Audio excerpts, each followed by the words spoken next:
Sainte Marie, Maman bon Dieu, pour nous. Saint Michel, tout bon ange bon Dieu, pour nous. Saint Jean-Baptiste et Saint José. Bonjour à tous, bonnes frères et sœurs mauriciennes d'ici et d'ailleurs. Merci encore une fois de venir rejoindre nous dans nos programmes Un Saint, Un Sainte chaque jour.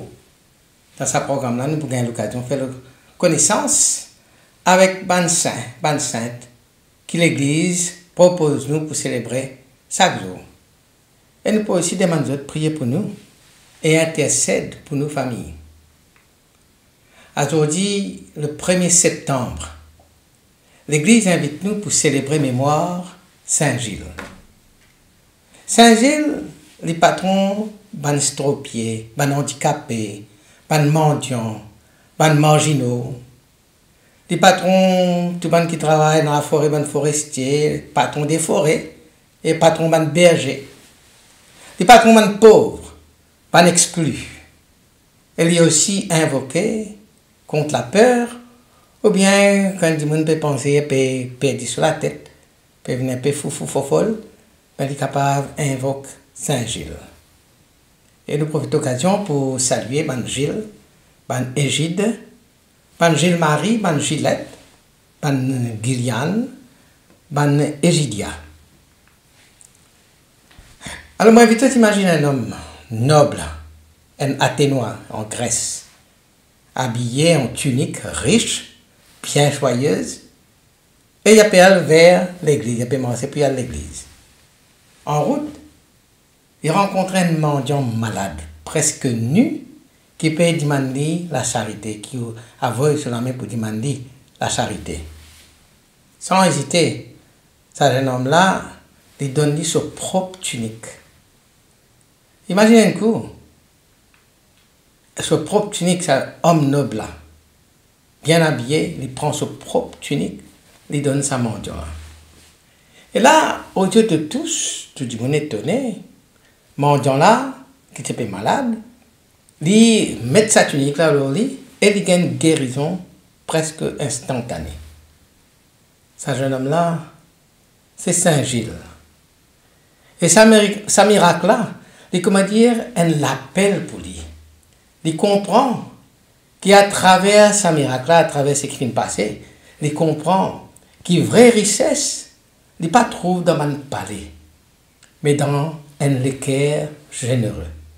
Une vraie richesse, ce n'est pas dans mon palais, ce n'est pas dans mon confort, ce n'est pas dans la nobilité, ce n'est pas dans la noblesse, mais dans un équerre généreux, un équerre qui paraît pour donner. Alors il abandonne tout, il quitte sa fortune, il quitte son rang, il quitte son confort, et il traverse la mer, à travers une tempête qui traversait aussi, il calme par sur la prière. Il arrive à Marseille, il guérit une jeune fille. Mais ce qui t'a pérodé, au plus profond de lui-même, c'est le silence, la solitude. Il t'a pérodé Dieu. Et il trouve la grotte, quand il prend son refuge là-dedans, il vit dans la grotte là, pendant longtemps, avec comme seul compagnon une femelle cerf, une biche, qui vient chaque jour manger avec lui et lui nourrit. C'est qu'un jour, il y a un chasseur qui peut suivre sa biche là. Et il galope, affolé. Et il retrouve lui avec Saint Gilles dans sa grotte là, et il jette lui dans les bras de Saint Gilles. Saint Gilles prend lui, parce que c'est son camarade, c'est son compagnon ça. Et quand il prend lui, le chasseur, tire un coup de flèche, et il gagne sa coup de flèche là dans son main. Il recevra sa flèche là dans son main. Il sauve sa femelle cerf là, sa biche là. Mais il garde toujours une blessure qui finit rester pendant toute sa vie, une blessure dans sa main. C'est pour ça qu'il est un patron, un handicapé, un estropié, etc. Et ça, c'est pas une légende, ça. Ça, c'est l'histoire d'un jeune homme qui vient choisir l'amour, la pauvreté et la prière. Saint Gilles ils vivent vers la fin du 7e siècle, au début du 8e siècle, vers les années 640 à 720. Originaire de Grèce, Athènes, il quitte tout puis aller vers la France. Elle y installe dans la région de Nîmes et Arles, Côte-Livine, Aisne et Amit. C'est une époque et un paquet de bouleversements. Le royaume français qui a essayé de cohabiter avec les Wisigoths. C'est un groupe germanique, ça. Alors, l'Église a besoin d'un rôle fondamental dans l'unification spirituelle de l'Europe et dans la protection des plus vulnérables. Saint-Gilles retient dans la forêt. Et depuis là-bas, au fond de la forêt, il y a une figure de sainteté et d'humilité. Et même quand il s'est cassé dans sa forêt, il a pu attirer les disciples, il a pu attirer les pèlerins, même il a pu attirer les rois. Saint-Gilles, c'était un homme avec une santé fragile physiquement, mais profondément humble. Sa vie fut marquée par une grande vulnérabilité. Il ne cherche ni l'honneur, ni la gloire, mais la solitude et le silence. Sa mission est de vivre comme un léamite, consacré uniquement à Dieu, dans la prière et dans le sacrifice, dans l'ascèse. Ce sacrifice, il renonce à une vie aisée en Grèce, pour lui prendre la vie, pour lui épouser dans un sens, une vie de pauvreté en France. Il a accepté sa blessure dans ce bras-là. Vous connaissez, je raconte qu'il y a un chasseur qui peut retouiller sa biche qui est ce compagnon-là. Alors, le flèche rentre dans ce lamé. Il a accepté sa blessure dans ce bras-là sans faire aucune complainte, sans plaigner. Il vit ensuite avec une infirmité permanente. Et ça, c'est un signe de son union à la souffrance du Christ. Unir dans le sens, sa souffrance à la souffrance du Christ. Alors, raconter l'étant sa réputation de sainteté commence à attirer une foule. Imaginez, il est dans la forêt, il y a un ermite. Mais sa réputation de sainteté commence à rayonner partout. Sa réputation-là commence à attirer la foule. Saint-Gilles, il a envie d'aller sauver. Mais les disciples commencent à suivre, les autres suivent. Et là, un petit monastère bénédictin commence à naître autour de lui. Ce monastère-là, c'est Saint-Gilles du Garde, qui vient une grande étape de pèlerinage, l'état de tal fait de pèlerinage à Saint-Jacques de Compostelle. Et c'est un endroit, c'est une escale dans un sens. Ça, c'est ce monastère-là, Saint-Gilles du Garde, qui vient une grande étape de l'escale de sa pèlerinage à Compostelle. Donc, à dire que le tournant sur la vie y arrivait, le temps il quitte Athènes, il quitte Grèce, il quitte sur la ville, y allait, il quitte sa famille. C'est un enfant qui sortit d'une famille noble, de choisir pour quitter la richesse, pour quitter l'honneur, pour quitter le renommée, pour y prendre une vie cachette, une vie dans l'ombre. Ce choix radical de solitude et de dépouillement, c'est un témoignage vivant de l'Évangile. Il montrait que vraie grandeur n'est pas trop dans l'honneur, mais dans l'humilité et dans le service silencieux. Miracle que la tradition attribuée à Saint-Gilles, comme on a évoqué, étant dit protège sa biche-là, les fins blessés, mais ce blessure fin guéri, mais quand même, les fins gardent l'infirmité. Sa miracle-là, il est interprété comme un signe de la grâce divine. Bon Dieu, lui servit nos faiblesses pour lui amener bon fruit. Et sa blessure de Saint-Gilles finit la source de compassion envers les autres, surtout envers les souffrants.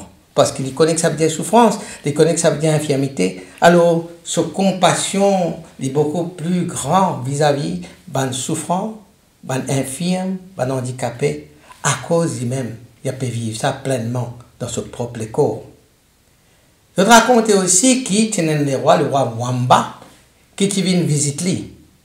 Et il vient visiter lui. Et il vient pour lui confesser. Il vient confesser un grand péché qui n'est pas tu voulais dire en public. Il n'est pas tu voulais raconter le péché là. Mais Saint Gilles finit prier pour lui. Et bon Dieu finit révèle à Saint Gilles par un ange qui péchait le roi Wamba, finit pardonner. Et ça miracle fait de Saint Gilles l'image d'un confesseur miséricordieux, capable pour ramener un puissant à l'humilité, capable de, comment dire, faire une puissance de l'équerre changer, change de l'équerre, de repentir, et de prendre l'humilité pour votre manteau.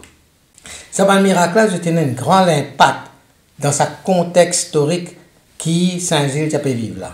Parce que c'était à l'époque quand la peur du péché et du châtiment a pu dominer. Et là, Saint Gilles apparaît comme un saint de la miséricorde, un intercesseur compatissant. C'est-à-dire, si comme Dieu nous perd nos péchés, nous perd du châtiment, Saint Gilles, à travers sa miracle, surtout du roi Wamba, il vient dire qui, bon, la miséricorde de Dieu, la compassion de Dieu, il est là. Et Saint Gilles vient, comment dire, c'est intercesseur de la compassion pour la miséricorde et la compassion. Alors, aujourd'hui, nous posons la question, mais qui fait Saint Gilles est important pour nous? Est-ce qu'il y a encore quelque chose à nous aujourd'hui? Bien sûr. Parce que Saint Gilles rappelle nous une valeur, une personne, il n'est pas dépendre sur la force physique ou sociale, mais sur fidélité et sur compassion, sur fidélité à Dieu et son compassion qui est non pour les autres, surtout pour les souffrants, pour les plus pauvres. Saint Gilles, c'est une figure d'espérance pour les exclus, pour les marginalisés, pour les handicapés, pour les pauvres. Lui montrer que la fragilité est capable d'un chemin de sainteté. Il inspire tout le monde qui peut vivre dans le monde, un monde tapageur, un monde bruyant, et qui peut essayer de retrouver le sens du silence, qui peut trouver le sens de la prière, le sens du don gratuit, de la gratuité. Donc, il inspire ça une personne qui peut rendre sa silence, la prière, la générosité dans un monde qui peut, comment dirais-je, qui peut prêcher autrement. La tradition pénant écrit directement que Saint Gilles fin faire, mais de attribuer certaines pensées à Saint Gilles. Par exemple, heureux celui qui se fait pauvre pour devenir riche en Dieu. Heureux celui qui se fait pauvre pour devenir riche en Dieu. Sa parole-là, il résume le sens du choix de vie que Saint Gilles prend. Il dépouille de tout, de son tunique, de son rang, de son titre, de son confort familial, de son richesse, pour être capable de vivre la vie de Dieu dans le silence, la prière et l'humilité. Il quitte toute richesse matérielle, pour une richesse encore plus grande, c'est-à-dire une richesse spirituelle. Une autre parole qui est aussi rattachée à Saint Gilles et qui finit transmettre par son disciple, il dit la prière est la force des faibles et l'espérance des pauvres. La prière est la force des faibles et l'espérance des pauvres. Cette parole-là est à nous placer dans le contexte de la vie d'ascèse et de sa proximité avec un pli humble, lui montrer que Saint Gilles fait vivre comme un témoin radical de l'Évangile. La prière est la force des faibles et l'espérance des pauvres. Allons nous prier.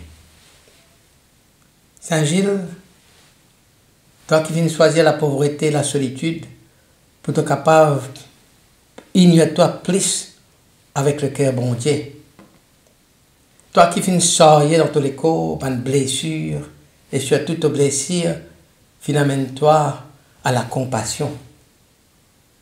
Viens en aide à tout le monde qui peut souffrir aujourd'hui, dans toutes les corps, dans toutes les cœurs. Protège les pauvres, les malades, les exclus, les marginalisés. Et rends-nous capables pour trouver le Christ dans le plus petit de nos frères et sœurs. Apprends-nous le silence, la prière et la joie qui nous gagnait dans la vie qui nous donnait sans retour.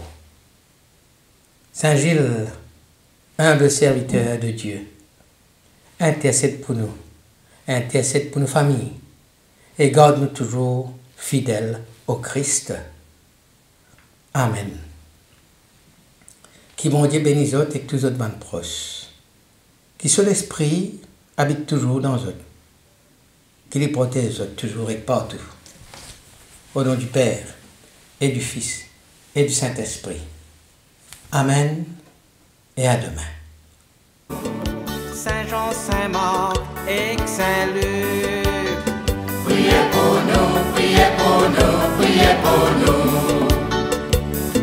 Sainte Marie-Madeleine et Saint Étienne. Priez pour nous. Saint Ignace et Saint Laurent.